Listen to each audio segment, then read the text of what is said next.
What if I told you that one of the biggest financial decisions in most people's lives, choosing between buying a home or continuing to rent, is far more complex than you've ever been led to believe?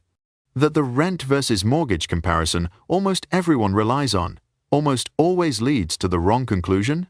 For over a decade, we've been taught that buying a home is the defining milestone of adulthood, but the world has changed, and when the landscape changes, the old rules stop working. Most people make this decision based on emotion, habit, or social pressure, not a clear calculation. But here's the interesting part. You only need one number, one incredibly simple principle, to know exactly which choice truly makes sense for you. Today, I'm going to share that tool, a way of thinking that lets you see the entire financial picture of the rent or buy decision. No bias toward either side, no glorifying homeownership, no romanticizing renting. Just the truth, simple, sharp, and enough for you to make the right decision for yourself.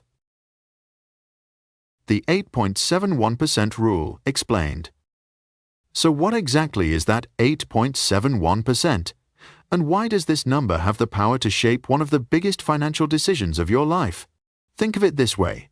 8.71% is the annual ticket price you pay for the privilege of owning an asset.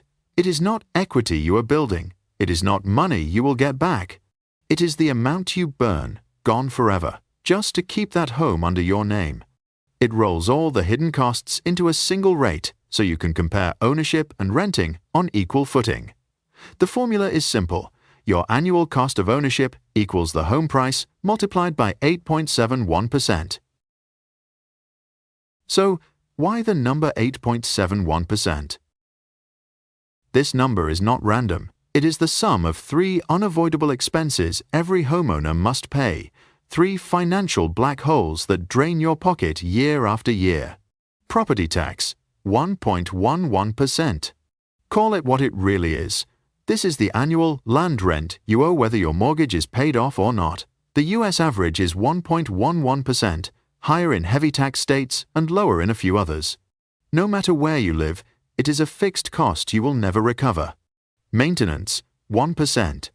Everything wears down. Roof leaks, AC dies, pipes crack. The rule of thumb is to set aside 1% of your home's value each year for maintenance. Some years you spend nothing. Some years you drop $15,000 on a new roof. Over the long run, 1% is the price of fighting natural decay, and it is money you never see again. Cost of capital, 6.6%. Most buyers never factor this in, even though it is the biggest cost. Opportunity cost of the down payment. A $100,000 down payment on a $500,000 home could have been invested and earned around 10% a year. Housing grows only about 4 to 5%. That 5% gap is money you could have earned but didn't, which comes out to roughly 1% of the home's value each year. Mortgage interest. With a $400,000 loan at 7%, you pay about $28,000 in interest in the first year. That is 5.6% of the home's value. Early on, almost every dollar you pay is interest, not principal. You are renting money from the bank at a steep price. When you combine the opportunity cost, 1%, and the mortgage interest, 5.6%, your cost of capital sits around 6.6%. 1.11% tax plus 1% maintenance plus 6.6% cost of capital equals 8.71%. That is the percentage of your home's value you quietly burn every year, even though no one ever tells you. Practical application. Now let's turn the idea into a tool you can use. The formula is simple. Annual ownership cost, home price multiplied by 8.71%. Monthly cost, that result divided by 12. The final number is your break-even rent. If renting is cheaper, renting wins. If renting is more expensive, buying starts to make sense. Example. You are 34, working in tech in Austin, thinking about buying a $450,000 home. Home price, $450,000. Annual ownership cost, $450,000 times 8.71% equals $39,000, $39,195. Monthly cost: $39,195 divided by 12 equals $3,266. That is your break-even rent. Comparison: similar homes are renting for $2,500 a month. Conclusion: buying means paying an extra $766 a month or more than $9,000 a year. Money you could invest, save for retirement, or use to expand your financial freedom. Of course, 8.71% is not fixed. High taxes push it up. Older homes need more maintenance. Lower interest rates reduce the cost of capital. This rule is flexible.